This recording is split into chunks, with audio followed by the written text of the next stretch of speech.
the future of AI moves to a thing called AGI, which is artificial general intelligence. These systems can't just do some of the things that a human can do today. They can pretty much do all the things.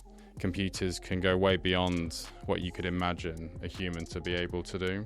The application on football, some of that stuff we can start trialing and testing today. When I look at the tech intersection into football, there's a responsibility that technology doesn't interfere with that excitement of football as well, and that it just adds to the excitement. Do we want all of our fans going to a match interacting with their phones? I certainly wouldn't, and I don't think that's what the players would want on the pitch either. Is it all good, or is there some bad with this revolution? There are some massive opportunities for AI to revolutionise medicine, science, many, many industries. But there are always bad actors. That needs to be really carefully managed. I really hope that in the years to come, its technology is a real additive to football. That we can help create a bigger competitive advantage for the first team on the pitch. It's a super exciting time to be in football in a technology role. Mark, thank you for taking the time out of your busy schedule to join us on the podcast. The Chief Technology Officer at the football club. Lift the lid on that for me. Yeah, I get that question a lot. Look, I look after technology across the whole club. Maybe to break it down into maybe the three key areas. One is back office. So that might be the computers that people get when they start their job, making sure they work, equipping people with the systems they need to do their jobs. Through to the fan experience, making sure that we have the right technology for fans to do what they need to be able to do and have the best experience they can have. And obviously player performance, which is fundamental to be able to consider technology as a weapon and be able to use technology to enhance performance on the pitch across the men's team, the women's team and the academy teams. Okay, so there's a lot to dive into there. So talk to me about the fan experience. So how will you engage with the fans that they're not aware of already, kind of thing? Yeah, I mean, I think the key thing actually with the fans is trying to get a better understanding of the fans themselves. So we have lots of data on fans, on all the different aspects of what goes into a football club. So when you say fans, yeah, our fans or just football fans in general? Our fans, our supporters. And I think what supporters really want is a personalised experience, that they feel like the club that they love knows them well enough to speak to them at the right time, through the right communication method, offering up the right retail offers, etc., etc. And so I'm really keen to ensure that, as a big football fan myself, I kind of know what I expect. And I'm really keen to ensure that we offer our fans kind of the best experiences that we can from a tech and digital perspective. So that must be quite difficult, because obviously football fans... So there's been like a big thing throughout the football club since I've been here about being together. Yeah. And I think we're a football club that does it very well, is keep that connection with the community. Yeah. But it's difficult when there's not a face behind it, isn't it? So getting that right balance when it is digital, of making them feel kind of respected and engaged, it's a very difficult task when it's through those means. Yeah, absolutely. And it's important that we don't lose the human touch. And technology is evolving to the point where, you can do lots of things through technology, through digital means, through other channels. But we also want to speak to our fans. We want to hear what they have to say. One of the things I'm looking at now is how do we better connect the feedback that we get from fans so that we can really understand what are like the key pinch points they're facing, what are the things that come up time and again that we could do better at, to ensure that when we are making improvements, not just technology improvements across the whole experience, that we are making improvements on the areas that really matter to them. Tell me more about your role with the first team. With the first team, yeah, I mean, look, again, many, many different ways that technology can play a role. I'll give you a good example. When I first joined, so I've been in the club about 9 months now, and every single day the players go and they do their kind of session with Fabian and the coaches in terms of preparation for the upcoming match. Yep. And in the room where they do it, they didn't have the capability to really use interactive tech, like Monday Night Football style interactive technology where the manager can draw on a screen and it comes up on a big screen. And so Fabian and the coaches were keen that we improve the technology in there. And so we put a huge kind of video wall in there with that Monday Night Football style tech now. They use it every single day. So like a touchscreen? Like a touchscreen. Well, yes, like a touchscreen, but like a pretty clever touchscreen as well. But what that allows a manager or a coach to do is they've clearly got a picture in their head. And, of course, they're speaking to a load of players who might be different nationalities, who might receive information differently as well. But the manager can literally draw that up now. And so the players can see it. The players can really understand positionally where do they need to be on the pitch, what we're trying to achieve. And so it's things like that that might seem simple, but I think truly make a difference on a match day.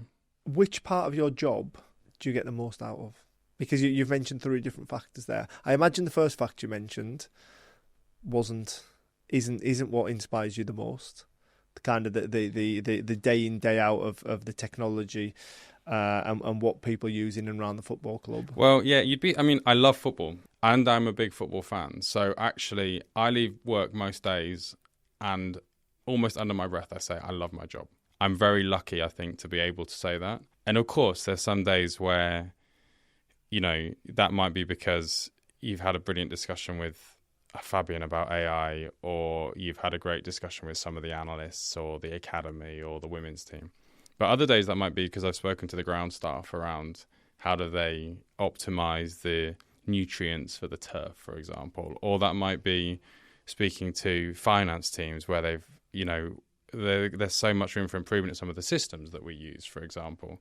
But everything you can kind of play back either to performance on the pitch, impact on the colleagues that work at the club day in, day out to truly improve their experience, or the fan stuff. So we might be talking about screens in the terrace or the audio quality in the stadium. All of that stuff excites me because I think ultimately fans want to go to a match, enjoy the experience and see their team win football matches. So I'm quite lucky. I to be honest, I love it all.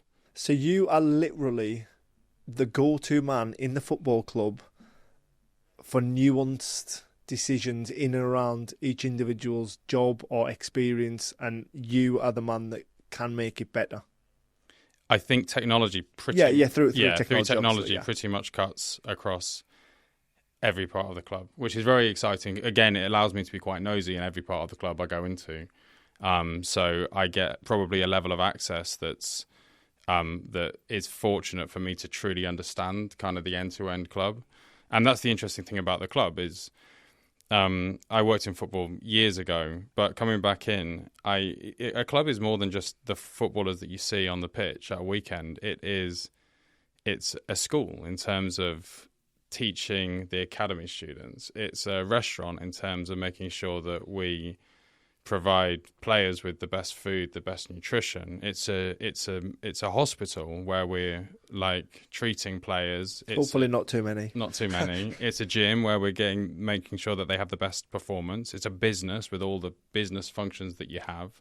It's a foundation with all the work in the community, and so much more. And so when I look at technology, some of the things we're looking at are kind of some of the leading edge of technology in medicine or in performance or in education. So it pretty much cuts across everything. Is it sometimes difficult to get people to buy into it? Do you know when you get stuck doing things in a certain way that has been successful for you, and then you come along and say, well, this will make it much easier for you. Yeah. Do you get reluctance? Less than I'd perhaps expect to. I think the thing with football clubs is lots of people work in football clubs because they love football, and so they'll be in the role for many years and they'll be able to do their jobs brilliantly, like almost standing on their head. Yeah, but also that can go two ways. Correct. As well, because you can fall into patterns. Correct. And never change them and never grow. Exactly, and I think that's the challenge, is that we do need to almost actively cannibalize some of those ways that we've worked in the past, but people have really embraced the need to adopt new technology, and that's been great across the club. And I think actually with the advancements in technology anyway, so things like AI being the obvious advancement in technology. We're going to get onto that. Yeah, people are increasingly, wanting to be on that journey to understand it both personally and professionally. And so I've been really impressed by how the club has really embraced technology. And actually, my role came about because we have the 2030 vision, which I think you've spoken about on the podcast before. And across the different functions of the club, everyone was asked kind of, what do you need to help enable and deliver that 2030 vision? And pretty much everyone said, we need technology. We need a technology function. And so that's kind of how my role was born. So the club kind of asked for the role, the people within the club. And so they've got a vested interest, I think, in making sure that we embrace technology. And I'm really motivated and ambitious to ensure that we're not just investing in tech, we're making ourselves the very best tech team with the very best tech outcomes in sport. In comparison to other Premier League clubs and football clubs in general in England, are we ahead of the curve? In some areas, in AI right now we are. I'm convinced we are. In other areas, in terms of our kind of daily tech operation, we're probably top 10, but lower half of that top 10. Okay, so like when you say tech operations, explain that to us, because that can mean a whole world of things. Yeah, and it kind of does mean a whole world of things as well. So that might be the kind of, again, I go into techie speak when I talk about infrastructure and networks. Yeah, we need to tone down the techie speak. Exactly, I think for me and the listeners. I mean, I guess where we are is that we are a club that's been very fortunate to have a small number of people that really have been building up our technology capability across the club. And actually technology it's evolved over the last few years, but it hasn't transformed to the point where it's about to transform. So it feels like the role that I've been brought in to do is to make sure that we're ready for that technological kind of revolution that we're on. And so the reason that it's exciting that we're ahead of the game in some of this, in terms of the AI tools and capabilities that we have already started to adopt, not just going to migrate more across the club, is that we aren't held back by, a complex system of technology that we have to almost unpick to start again.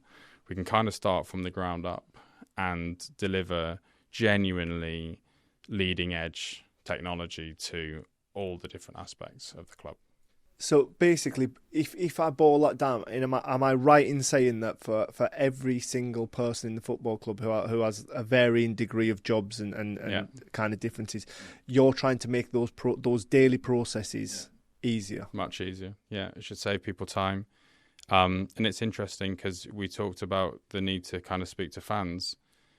We're not trying to, for example, in something like supporter services, we're not trying to automate that response to fans. We're actually trying to make the lives of our colleagues more productive so that they have more time that they can spend on the things that are value adding to fans. And engage with more fans. Yes. So talk to me about AI and the benefits for the football club, because we've all heard of it. I think we've all used it to a certain extent, but I'm sure that you've got a more superior knowledge than most. Yeah. Well, it's, actually to an extent, lots of people are learning at the same time. Lots of people for me at work, we use Google Gemini, we use Microsoft Copilot, and they are very helpful. They can do things from summarizing your emails to prioritizing the tasks that you work on, and they can already help people in their day-to-day jobs. And even kind of outside of work, I will do bedtime stories for my boys on ChatGPT, and they'll want weird and wonderful characters and personalities, and they'll start now typing on it, and it's crazy because it transforms how things can be done, through to making shopping lists or through recipes or any number of things. And AI actually is, to simplify it, it's around computers being able to do some of the tasks that humans can do today. The future of AI moves to a thing called AGI, which is artificial general intelligence, which is where these systems can't just do some of the things that a human can do today. They can pretty much do all the things that a human can do today. And beyond that, the talk in kind of technology is more around artificial superintelligence, where computers can go way beyond what you could imagine a human to be able to do. And so the thing with AI itself is, even though this is a transformation, it's the start of a revolution as well. This stuff is going to exponentially increase. And to an extent, the application on football, some of that stuff we can start trialing and testing today, but some of that stuff we don't know yet because the technology is evolving at such a rate. I've obviously spoken to various other kind of counterparts also across other sports about what other people are doing as well. And so, because clearly there's a sensitivity in terms of some of the AI activity we're doing to help drive performance on the pitch. So to maybe give you a different example of another sport, in Aussie rules, one of the things that they do is they concatenate all kind of the player personality profiles. And then the coach of the team I spoke to, he puts all of those player profiles together, and it maps where they should sit in their equivalent of our auditorium to see who would learn the best based on being on the front row or the back row. And he'll come into work each day and he will interrogate Google Gemini and say, okay, I've got a difficult conversation with player Y today. What's the best way? What's the advice on how I would best deal with that player? Because he might be a different nationality, for example. Yeah, because just to give context, that in a lot of sport and enterprises, we get psychological profile, don't we? So you kind of fall within. So for me, I know I'm logical and pragmatic. Yeah.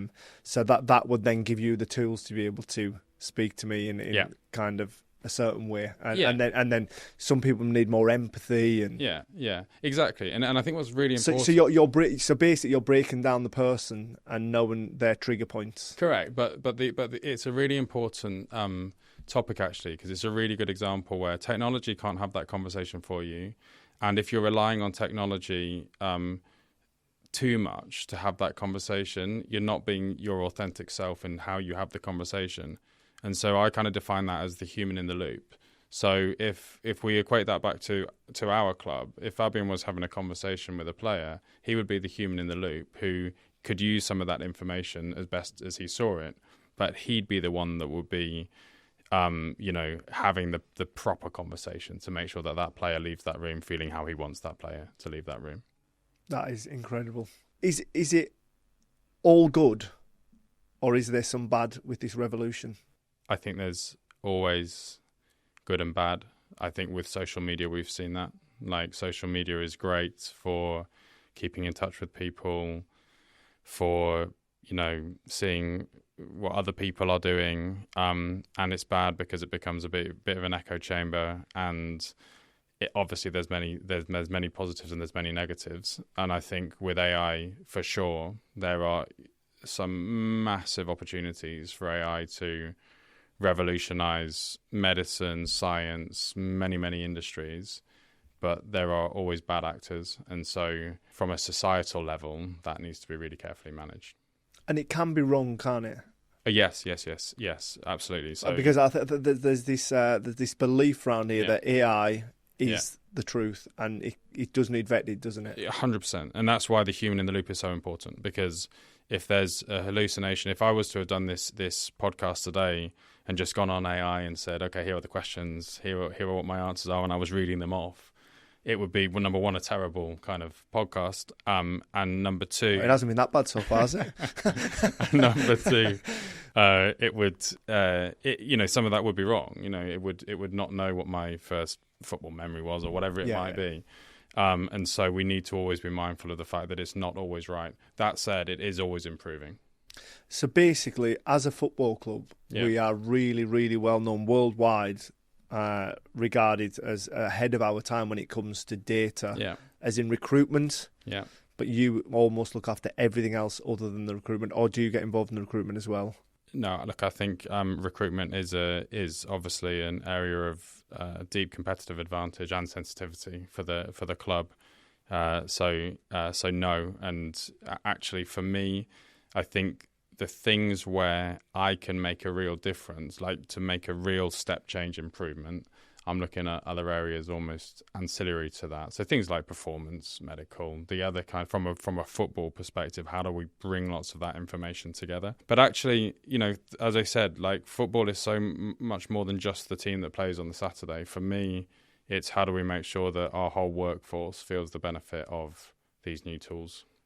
And you've mentioned a few times in the podcast that you're a football fan. So I've got to out you as we sat here. Do you want to out yourself, or do you want me to out you?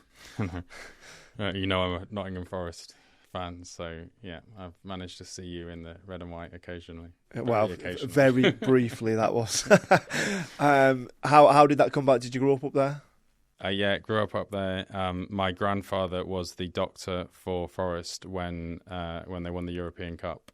Okay. And so I have a mini European Cup at home, a replica trophy, and so yeah, I have been through the highs and lows of supporting Forest. Right. It's time for you to roll out the Brian Clough stories.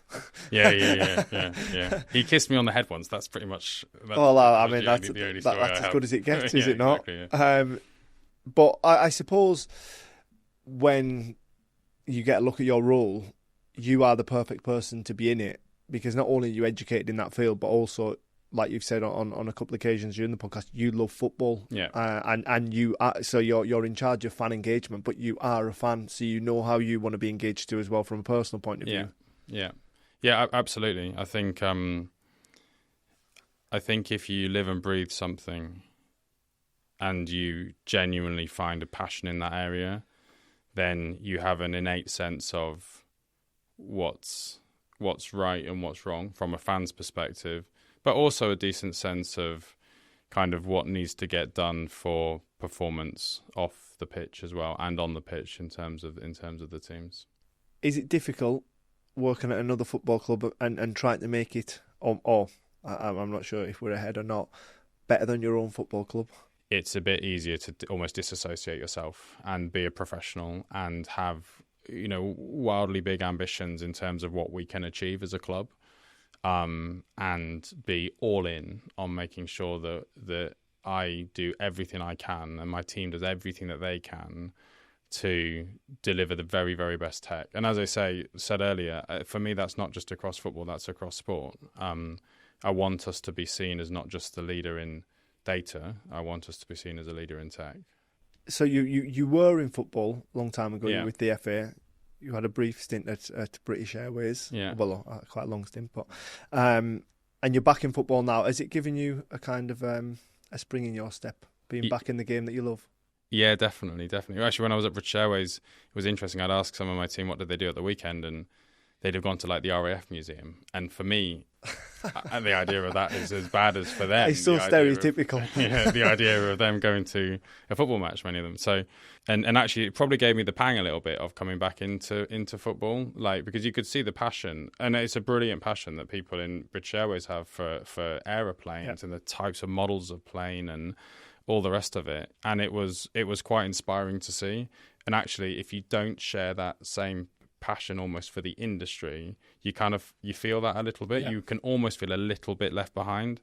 And you know, even my team there, when I announced that I was coming here, you know, the amount of messages that I got of saying that's amazing for you, like really pleased that you're moving into something. They knew that you loved it. Yeah. So being back in football and peeking behind the curtain, so to speak, has it dented your love for the game or not, or just enhanced it more? No, it's definitely not. Yeah, definitely not. And that's what I say, actually, in terms of perhaps if you're a fan of that club, you can almost lose the myth of it. But actually, for me, it's just enhanced it. I think the amount that now goes behind driving successful performance on a pitch, on a weekend or midweek or what have you, is phenomenal. And yes, some things stay more similar than you'd expect them to after kind of 20 years of working in football previously, but other things have transformed dramatically, and it's exciting to see that. And it's exciting to see the talent of the players on the pitch and all the people kind of behind the scenes that go into that. Mark, technology has changed us as human beings over recent years, as in apps and things that have come to prevalence. So if someone's hungry, they get a delivery immediately. You want to watch a movie, you watch it immediately. So we've got this kind of expectation in general society that when you want something, you get it right away. Has that made the football fan less patient? Because obviously that doesn't quite fall into the same category when you're trying to build something on a pitch. Yes, I think instant gratification has become a kind of more widespread thing than just the football fan. But yes, I think people kind of, and also just the amount of entertainment that people can see, they expect to see entertainment. They expect things kind of when they want it. But I think we have a responsibility. If I think about the technology that we can offer the fan, we have a responsibility to understand those things that are applicable and will add to the experience for the fan, and those things that really aren't that applicable to a football fan or might take away the experience. For example, do we want all of our fans going to a match interacting with their phones? I certainly wouldn't, and I don't think that's what the players would want on the pitch either. And so that's where there's going to be a fine line between ensuring that we do what people would expect, but we don't take away from the spectacle of why people go to a football match. VAR, pro or against? I love goal line technology, which is very, very clear. And I think if there is a millimetre either side on goal line technology, not one football fan would have an issue with that millimetre. Because it's factual. Because it's factual. From my perspective, with all technology, I don't want it to take away from the experience of fans going to the game. So you like to celebrate a goal in real time? I do personally like to, although I've not had the chance to do much of that as a Forest fan, at least this season. So my last question for you, because I know you've got a lot to do today. It sounds like everyone wants a piece of you. What excites you most about where football and technology are heading? Football always excites me in terms of where it's heading. I think we see the caliber of the kind of athletes that are coming through. It's really exciting for the women's game at the moment as well. Feels like there's so much opportunity to continue to drive that forward, and continue to drive people going to the games, enjoying the games, and treating the women's game as the women's game, not just a kind of a different version of the men's game.